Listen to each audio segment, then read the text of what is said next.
একদিকে শাকিব খানের সাথে সব থেকে বেশি জুটি বাঁধা অপু বিশ্বাস, অন্যদিকে কলকাতার রূপসী নায়িকা শ্রাবন্তী। এবারের ঈদে শাকিব খানের দুটি বিগ বাজেটের বড় ছবি আসছে দর্শকদের তাক লাগিয়ে দিতে। নায়িকা শ্রাবন্তীর সাথে যৌথ প্রযোজনার ছবি শিকারিতে প্রথমবারের জন্য জুটি বাঁধতে দেখা যাবে শাকিব খানকে, যে সিনেমা নিয়ে ইতিমধ্যে দুই বাংলার সিনেমা প্রেমীদের মাঝে আগ্রহের নেই শেষ। এটি যে নিঃসন্দেহে ব্যবসা সফল হতে চলেছে তা ধরেই নিয়েছেন হল মালিকেরা, কারণ শাকিব খান যেমন এদেশের সবার প্রিয়, তেমনি শ্রাবন্তীর প্রতিও রয়েছে দুই বাংলার দর্শকদের সমান আগ্রহ।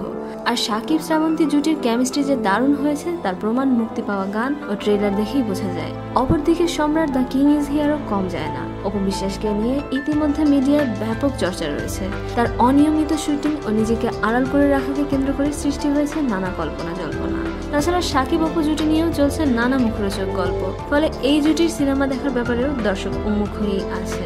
সুতরাং বোঝা যাচ্ছে শাকিব শ্রাবন্তী নাকি শাকিব অপু কোন জুটি বেশি ব্যবসা সফল ও দর্শক নন্দিত হতে যাচ্ছে তা বলা কঠিন।